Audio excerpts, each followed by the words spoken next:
अस्सलामुअलैकुम स्टूडेंट्स। आज का जो हमारा टॉपिक ऑफ डिस्कशन है वो है नाइन्थ क्लास की बायोलॉजी का topic. Ninth class new course 2025।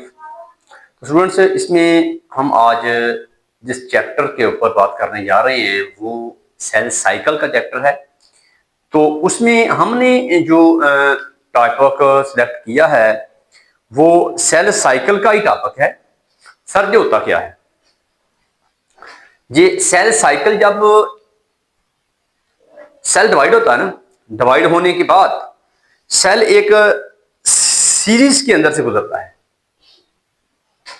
एक रिएक्शंस के लंबे मराहल के अंदर से गुजरता है।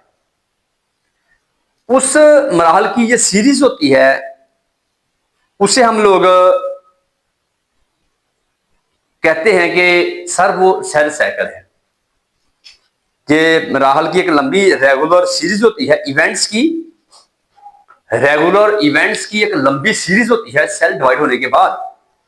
सेल डिवाइड होने से लेके सेल डिवाइड होने के बाद से लेके जब डिवाइड दोबारा होने तक दरमियान वाले वक्फे को हम लोग कहते हैं सेल साइकिल। तो इस सेल साइकिल को हम लोग जो है ना डिवाइड कर लेते हैं दो मराहल के अंदर। सर सेल साइकिल आपने कहा सेल डिवाइड होने के बाद से लेके दोबारा जब डिवाइड होता है वो सारा एक टाइम जो है सेल साइकिल का होता है। सेल साइकिल को बेसिकली हम लोग दो हिस्सों में डिवाइड करते हैं, इंटरफेज और माइटोटिक फेज। इंटरफेज वो मरहला होता है जो कि सेल साइकिल का 90% हिस्सा कवर कर रहा होता है। इसमें सेल ने अपने आप को प्रिपेयर करना होता है कि मैंने डिवाइड होना है और डिवाइड होने से पहले मुझे कौन कौन सी चीजें असेंबल करनी है, मेरी जरूरतें कौन सी हैं जो मेरी काम आनी है डिवीजन के अंदर। वो सारी जरूरतें पूरी करने का जो मरहला है उसे बोलते हैं इंटरफेज। सर इंटरफेज में जब सेल डिवाइड हो पूरा तैयार हो जाता है तो उसमें हम कहते हैं कि एक इंटरफेज के चार मरहले होते हैं, G1 phase, S phase, G2 phase, M phase. और ये चार मरहले होते हैं। उसमें ये चार मरहले गुजारने के बाद सेल अपने आप को प्रिपेयर कर लेता है 100% कि अब मैंने डिवाइड होना है। अब वो टूट जाता है, टूटने माइटोटिक फेज में सेल टूट के एक से दो बन जाता है।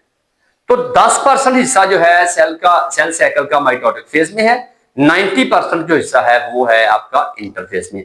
इसकी मिसाल में देसी सी मिसाल इस तरह देता होता हूं, जिस तरह एक बंदे ने नहाने की तैयारी करनी है, नहाना है जी, उसने तो तैयारी करनी है ना, तावल रखना है, साबन का, शैम्पू, पानी गर्म, कपड़े प्रेस, हर चीज के लिए रेडी उसने जो हर चीज करके रखनी है।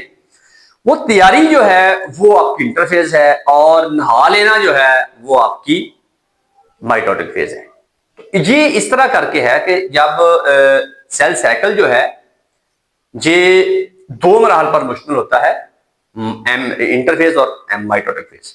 जी अब जो की पॉइंट थे वो मैंने आपको एक आम से तरीके से बता दिए हैं।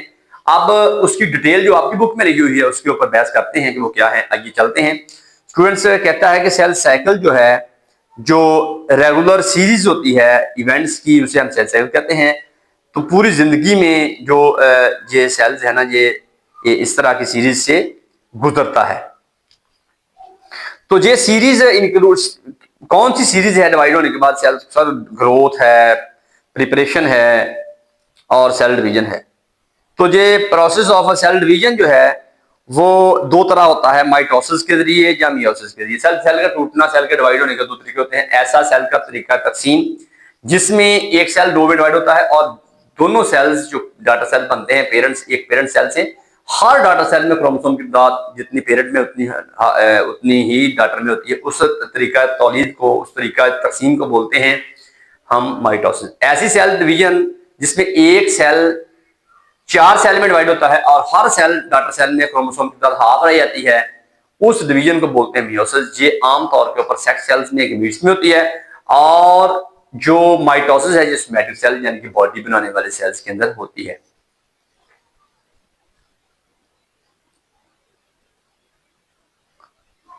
तो कहता है माइटोसिस जो है ये इसकी जरूरत कहां पे होती है?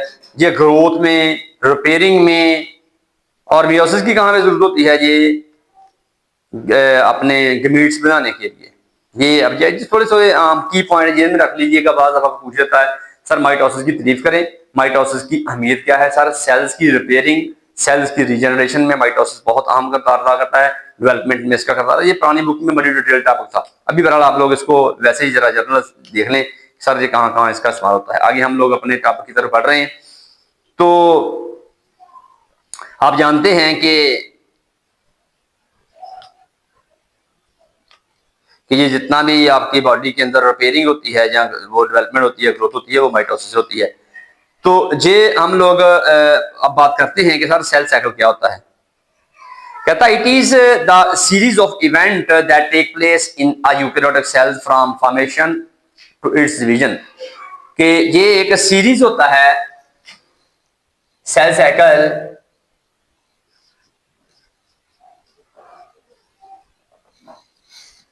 series of events.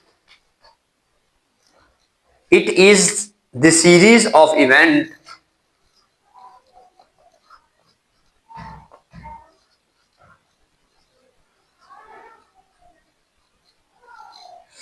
जे मराहल की मुख्तलिफ सीरीज इवेंट्स की एक सीरीज होती है that take place in a eukaryotic cell.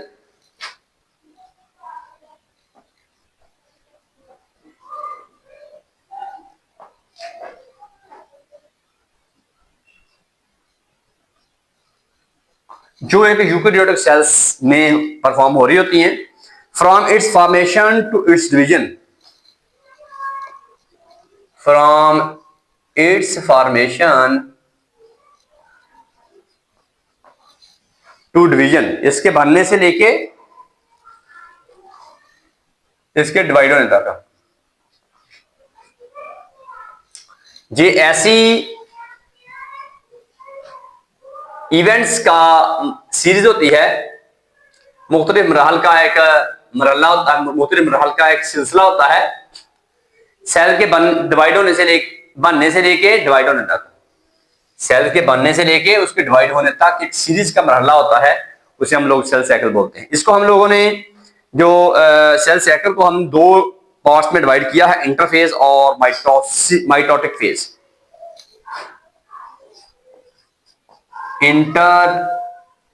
Interface और माइटोटिक फेज।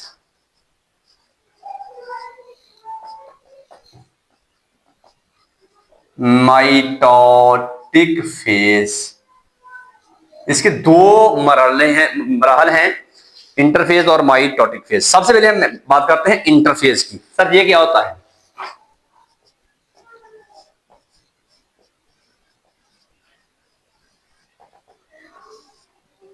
इंटरफेज जो है सेल साइकिल का 90% हिस्सा कवर कर रहा होता है। 90% जो है ये हिस्सा जो है इसका कवर कर, टोटल टाइम सेल साइकिल का 90% ये कवर करता है। सेल साइकिल का 90% कौन कवर कर रहा है? Interphase. 10% mitotic phase.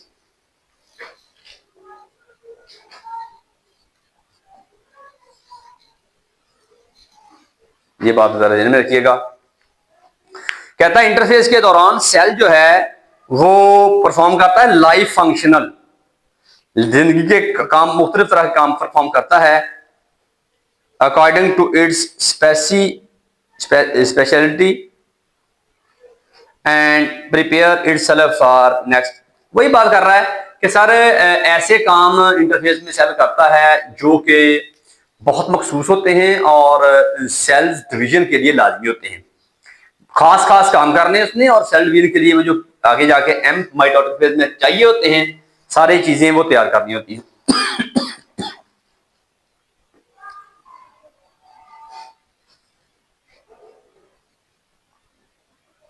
Prepare itself for next, prepare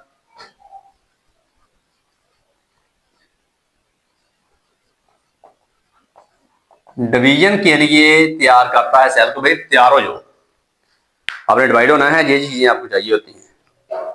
interphase जो है उसके आगे मरहले होते हैं। G1 फेज, इसके भी आगे मरहले हैं। इंटरफेज का पहला मरहला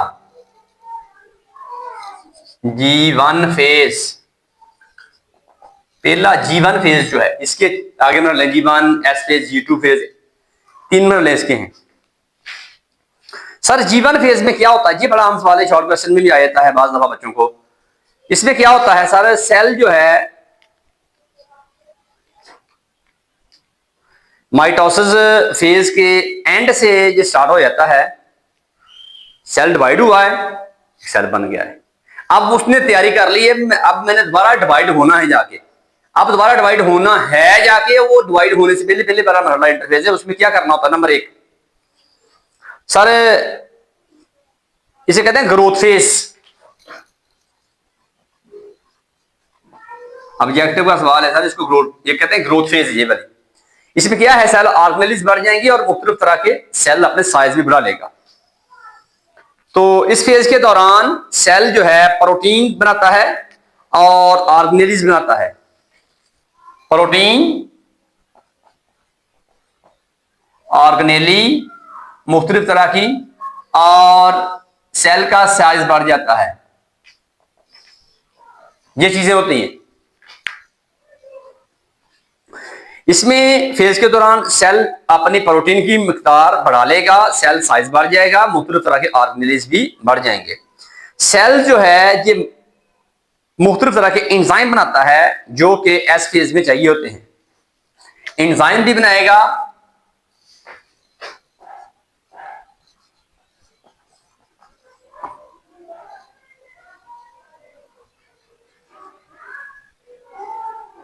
need for replication of DNA in S phase.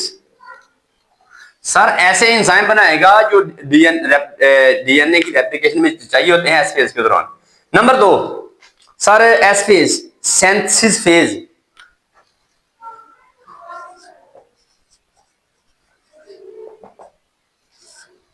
Interphase की दूसरी फेज जो है सिंथेसिस फेज कहलाती है। सर इसमें हर एक क्रोमोसोम ने अपने जो है ना वो डुप्लीकेशन ऑफ क्रोमोसोम होनी होती है यहाँ पे, ये वाला मामला है। इस फेज के दौरान कहता है डीएनए, हर क्रोमोसोम का डीएनए जो होता है वो रेप्लिकेट हो जाता है, कॉपी बना लेता है। तो ये क्रोमोसोम की डुप्लीकेशन होती है। हर क्रोमोसोम 2 सिस्टर क्रोमेटिड पर मुश्तमिल होता है। टोटल नंबर ऑफ क्रोमोसोम जो है ना सेल्स के सेम रहते हैं। तो इसमें क्रोमोसोम बिल्कुल ऐसे है ना, तो वो इससे ऐसे हो जाएगा, ऐसे डुप्लीकेशन ऑफ या replication of DNA of chromosome. Chromosomes के डीएनए की रेप्लिकेशन या डुप्लीकेशन हो रही होती है, किसमें? एस फेज में। अगला है सर कि क्रोमोसोम की तादाद सेम रहती है, नहीं कि क्रोमोसोम डबल हो जाते, नहीं नहीं नहीं। क्रोमोसोम पहले इस तरह के फॉर्म में होते थे, उसका एक इस तरह डुप्लीकेट फॉर्म में क्रोमोसोम आ जाते हैं। ये एस फेज का मरहला होता है। Total number of chromosome cells के सेम ही रहते हैं। आगे है G2 फेज। G2 फेज ये स्टूडेंट्स एक ऐसी फेज होती है कि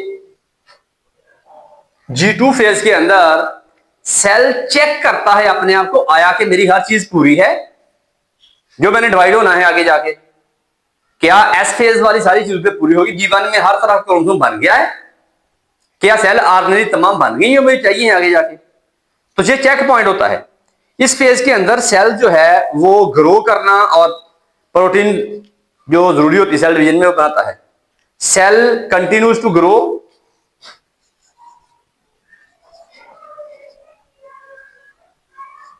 कंटिन्यूज टू ग्रो, सेल जो है वो कंटिन्यू रखेगा टू ग्रो, एक और एंजाइम्स तैयार करेगा, खास तरह की प्रोटीन्स तैयार करेगा जो जरूरी होती है आगे जाके। Prepare for cell division. Cell की डिवीजन के दौरान जो जरूरी प्रोटीन होती है वो भी बनाता है G2 फेज के दौरान। इसके बाद है कि ये सेल चेक्स करता है, सेल चेक कि एनी डीएनए जो है damage that may have occurred during replication और मेक नेसेसरी। सर जो ये कहता है कि अपने जो डैमेज डीएनए होता है, डीएनए चेक करता है और वो जो डैमेज हो गया होता है डीएनए उसको रिपेयर करता है। इस फेज के दौरान ही डीएनए की डैमेजिंग को चेक किया जाता है जो कि रेप्लिकेशन के दौरान हो चुकी होती है, उसको चेक करता है और रिपेयर करता है। इसके बाद अगली बात है कि कहता है ये it also begins to reorganise its contents in the preparation for mitosis.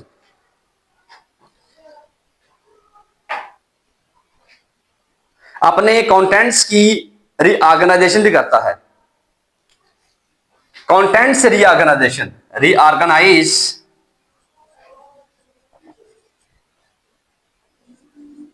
Contents कि जो जो प्रोटीन्स हैं, जो जो एंजाइम्स हैं, हर चीज को वो चेक कर लेता है कि यार ठीक है। वो जो ऑर्गेनेलिस बनी है उनको भी वो अरेंज कर लेता है कि यार वो ठीक है। ये सेल की डिवीजन के लिए हर तरह के कंटेंट्स को रीऑर्गेनाइज कर लेता है। तो ये अपना G2 फेज है। इसके बाद क्या कहता है कि बाज औकात ये वाला मामला होता है कि सेल्स जो हैं वो इंटरफेज के दौरान एक और फेज में निकल जाते हैं। इंटरफेज के बाद जो है सेल जो है एक वो डिवीजन फेज में चले जाते हैं और दो डॉटर सेल में डिवाइड हो जाते हैं। तो इसके बाद है जी एम फेज, जे माइटोटिक फेज है। इसमें क्या है कि सेल डिवाइड हो जाता है आफ्टर इंटरफेस, सेल डिवाइड कहता है it is controlled by genes. Gene control करते हैं इसको, डिवाइड होने के अमल को जीन कंट्रोल कर रहे होते हैं। तो ये जो डॉटर सेल में डिवाइड होता है तो ये सेल साइकिल के तमाम जो है ना इवेंट्स है, G1 है, S है, G2, सारे इवेंट्स को कौन कंट्रोल कर रहा है? जीन्स कंट्रोल कर रहे हैं। और ये तमाम फेजेस जो होती हैं ये सीक्वेंस में होती हैं, सिक्वेंशियल हैं। ये नहीं है कि पहले मैं कहूं जी ऐसा आ जाए, बाद में G1 आ जाए, फिर G2 आ जाए, ऐसे नहीं होता। ये तरतीब है, इसकी तरतीब आपने जेल में रखनी होती है, तरतीब के बगैर बात नहीं बनती। कुछ सेल्स होते हैं जो डिवाइड होना स्टार्ट कर देते हैं और कुछ सेल्स हैं वो डिवाइड होना स्टॉप कर देते हैं और अपने स्पेशल फंक्शंस को भी वो बंद कर देते हैं, स्पेशल फंक्शन अदा करना बंद स्टार्ट कर देते हैं। कुछ सेल हैं वो डिवाइड होते हैं और उसके बाद थोड़ी देर डिवाइड हुए वो कंटिन्यूसली डिवाइड नहीं होते। नर्व सेल्स हैं, इंसानी आंख का लेंस है, और ऐसे सेल थोड़ी देर डिवाइड हुए और उसके बाद अपना काम स्टार्ट कर देते हैं। और ये फेज जो है उसको हम G0 फेज कहते हैं। मुख्तलिफ तरह के सेल्स जो हैं, न्यूरॉन सेल्स हैं, वो G1 फेज में रहते हैं, G0 फेज में रहते हैं। G0 फेज वो न्यूरॉन जो हैं वो हमेशा ऑलवेज इन G0 फेज, ये हमेशा इधर ही रहते हैं। इसके अलावा उस बंदे ने एक और बात की है कि कुछ सेल्स हैं लिवर के या किडनी के, वो आर्जित टेम्पोररी रहते हैं इसमें। टेम्पोररी कौन कौन से? किडनी और लीवर के सेल, ये टेम्पोररी रहते हैं। टेम्पोररी आरजी तौर के ऊपर गए हैं G0 फेज में, वरना बाद में नहीं। इसके बाद है कि स्टूडेंट्स कुछ सेल्स ऐसे हैं वो कभी भी नहीं जाते इस फेज में। एपिथेलियल सेल्स जो हैं पूरी जिंदगी, एपिथेलियल सेल्स जो हैं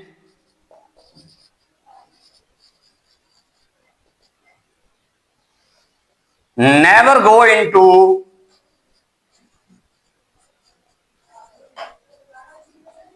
ये कभी भी नहीं आते इस फेज में। स्टूडेंट्स इसको जरा दोबारा रिवाइज करते हैं कि ये एक सीरीज है इवेंट्स की जो कि यूकेरियोटिक सेल के अंदर पाई जाती है।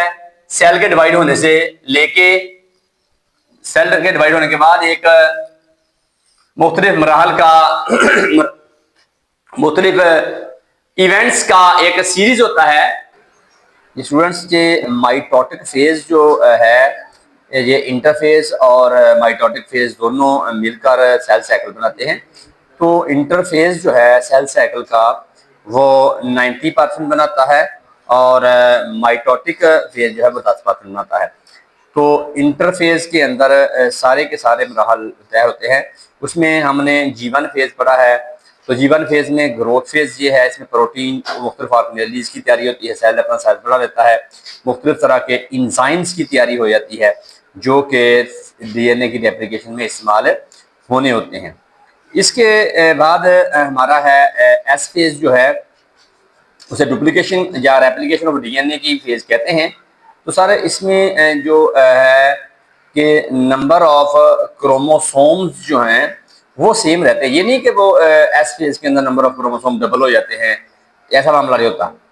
तो ये एस फेज के अंदर का मामला होता है। इसके बाद है जी अपना G2 फेज जो है उसके अंदर जो है ये सेल खास तरह की प्रोटीन तैयार करता है जो कि सेल डिवीजन में इस्तेमाल होनी होती है और सेल अपना ग्रो भी कर लेता है। सेल ग्रो करना कंटिन्यू रखता है और खास तरह की प्रोटीन तैयार करता है जो सेल डिवीजन में आगे जाके इस्तेमाल होनी होती है।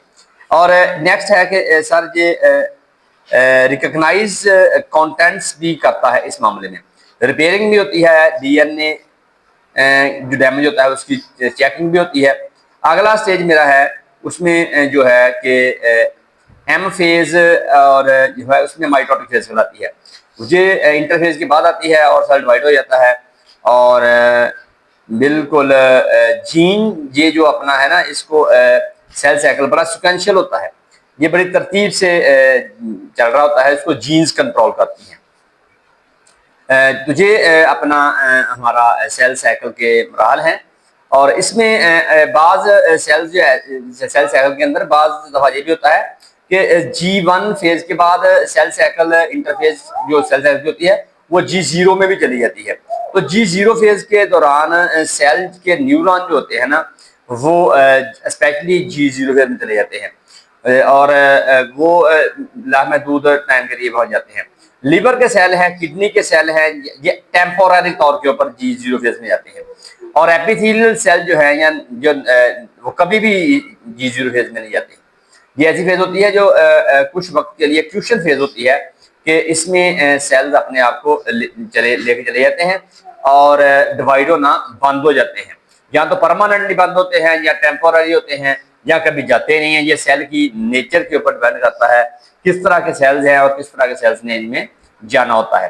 तो आगे हम लोग इसको बयान करते हैं कि सेल साइकिल जो है उसको डायग्राम की शक्ल में भी आपके सामने शो करने की कोशिश करते हैं कि डायग्राम के अंदर सेल साइकिल किस तरह अपने मुख्तलिफ स्टेप्स शो करता है। तो स्टूडेंट्स इसमें देखते हैं कि सेल साइकिल को बेसिकली हमने ना दो मराहल में डिवाइड किया है, इंटरफेज है और माइटोटिक फेज है। तो इंटरफेज को मजीद आगे तीन मराहल में G1, S फेज और G2 फेज में डिवाइड किया है। इसके बाद हमारा M फेज आ जाता है तो सेल साइकिल को हमने टोटली दो मराहल में डिवाइड किया है, इंटरफेज और माइटोटिक फेज। ये मेरे पास कोई सेल है, डिवाइड हुए थे, एक सेल से दो सेल बन गए थे। अब इनको मैं लेके आता हूँ, जो है ना सेल साइकिल का स्टार्ट करवाते हैं इसके अंदर से, कि स्टूडेंट्स इसमें नंबर ऑफ क्रोमोसोम जो शो किए हुए, और ये देखिएगा G1 स्टेज हमारी चल पड़ी है। तो G1 फेज के अंदर जब स्टार्ट होती है तो G1 फेज के अंदर जो जो तब्दीलियां आती हैं वो इधर हमारी होती जानी है। तो G1 फेज के अंदर क्या होता है कि प्रोटीन तैयार होती है, खास तरह की ऑर्गेनेलिस की खास तरह की तैयारी हो जाती है, और सेल अपना साइज बढ़ा लेता है।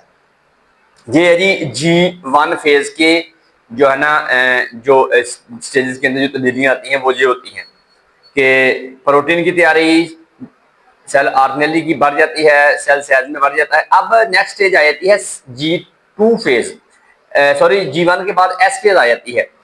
तो S फेज के अंदर डुप्लीकेशन ऑफ क्रोमोसोम होनी होती है या रेप्लिकेशन ऑफ डीएनए होना होता है, लेकिन नंबर ऑफ क्रोमोसोम सेम रहते हैं। ये बात आपने जेल में अच्छी तरह रखनी है कि सर S फेज जो है इसमें नंबर ऑफ क्रोमोसोम जो हैं वो सेम रहने होते हैं, बस डीएनए की रेप्लिकेशन हो जानी होती है, डीएनए की डुप्लीकेशन हो जानी होती है इस स्टेज के अंदर। ये हमारी एस फेज होती है। तो इसके अंदर जो हर एक क्रोमोसोम होता है उसने अपने क्रोमाटिड्स जो है ना वो एक अपने साथ एक क्रोमाटिड्स बढ़ा लेना होता है। अगर पहले क्रोमोसोम के पास एक क्रोमाटिड है तो इस स्टेज के अंदर आके सेल के पास दो क्रोमाटिड हो जाएंगे। दोनों क्रोमाटिड्स जो है वो सेंट्रोमियर के ऊपर एक दूसरे के साथ मिले हुए होते हैं। तो इस फेज के अंदर डुप्लीकेशन ऑफ क्रोमोसोम इस तरह होके तो चार क्रोमाटिड्स बन जाते हैं, और चारों के चारों क्रोमाटिड्स जो क्रोमोसोमल आर्म होते हैं वो सेंट्रोमियर के ऊपर मिले हुए होते हैं। दो क्रोमाटिड्स और चार क्रोमोसोमल आर्म बन जाते हैं। इसके बाद आ जाती है G2 फेज आ जाती है कि सारे G2 फेज जो होती है इसके अंदर जो है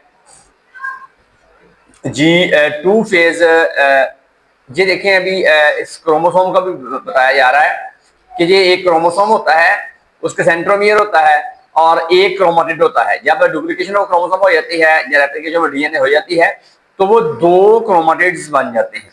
जब वो दो क्रोमाटिड्स बन जाते हैं और अब एक क्रोमोसोम जो है वो दो क्रोमाटिड्स वाला बन जाता है, और इस तरह ये एक चार क्रोमोसोमल आर्म या दो क्रोमाटिड्स पर मुश्तमिल एक क्रोमोसोम बन जाता है।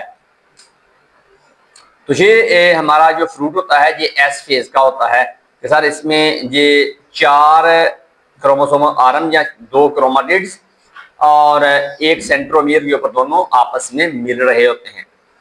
तो इसके बाद हमारा नेक्स्ट स्टेज जो आ रहा है वो है G2 फेज आ जाती है। एस फेज के आगे हमारी G2 फेज स्टूडेंट्स स्टार्ट हो जाती है। अब G2 फेज के अंदर कौन सी चेंजेस आती हैं उसको देखते हैं कि सारे G2 फेज के अंदर सेल के अंदर G2 फेज के दौरान सेल के अंदर कौन सी तब्दीलियां आती हैं। उसमें हम बताते हैं आपको कि एक जो है ना सेल के अंदर कौन कौन सी आखिर तब्दीलियां आती हैं। तो सेल साइकिल है ये वाला अपना।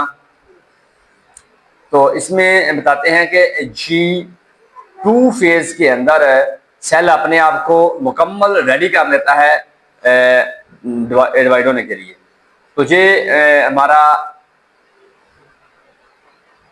ज्यादा सेल की ज्यादा से ज्यादा ग्रोथ होती है स्टेज के ऊपर, और प्रोटीन्स की अवेलेबिलिटी बढ़ जाती है, खास तरह के एंजाइम्स की तैयारी ज्यादा हो जाती है, और चेक पॉइंट्स भी होते हैं कि ये अब G2 फेज के अंदर चेक किया जाता है सेल को कि आया कि सेल तैयार है कि नहीं है डिवाइड होने के लिए, और रीजन रिकॉग्नाइज कर लिया जाता है कंटेंट्स को कि जो सेल के अपने कंटेंट्स हैं कि वह पूरे हैं, क्या हर तरह के एंजाइम्स पूरे हैं जो कि आगे जाके एम फेज में इस्तेमाल होने होते हैं।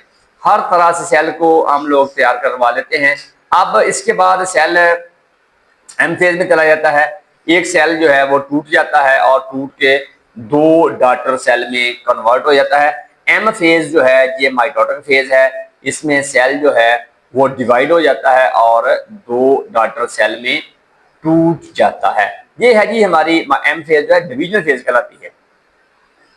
और सेल टूट के दो डाटा सेल बन जाते हैं और हर एक सेल में आप देखें कि क्रोमोसोम जो है ना वो टूट जाता है सेंट्रोमियर से। आधे आधे क्रोमोसोम होता है उसमें पूरा ही है, लेकिन वो सेंट्रोमियर से टूट के आधा आधा दोनों सेल में चला जाता है, लेकिन नंबर ऑफ क्रोमोसोम सेम ही रहते हैं। अब सेल साइकिल को देख लो, हमने जो है ना डिवाइड किया है इंटरफेज और माइटोटिक फेज में। तो ये इंटरफेज को आगे मजीद तीन मराहल में डिवाइड किया है। एम फेज सॉरी इंटरफेज की जो है उसको हमने G1 फेज, एस फेज और G2 फेज में डिवाइड किया है। और आगे है एम फेज जो है वो लाला फेज है, यानी इंटरफेज और एम फेज दोनों मिलकर सेल साइकिल बनाता है। तो ये हमारा सेल साइकिल जो है वो दो फेजेस बेसिकली बड़ी बड़ी होती हैं, इंटरफेज और एम फेज जो है इसमें डिवाइड हम इसको करते हैं। लिहाजा ये अपना सेल साइकिल जो है इसका मरहला जो है मुकम्मल हुआ है। बाज़ दफ़ा ये देखने को मिला है कि G1 फेज के बाद सेल एस फेज में नहीं जाता। बाद सेल ऐसे होते हैं कि वो G1 फेज से डायरेक्ट G0 फेज में चले जाते हैं। जब वो G0 फेज में चले जाते हैं, ये क्यूशन फेज होती है कि सेल ख्वाबीदगी की हालत में चला जाता है और इस स्टेज के ऊपर सेल जो है ना वो डिवाइड होना या तो परमानेंटली बंद कर देता है या टेम्पोररी बंद कर देता है डिवाइड होना। आगे वाली stages S phase, G2 phase, M phase में नहीं जाता।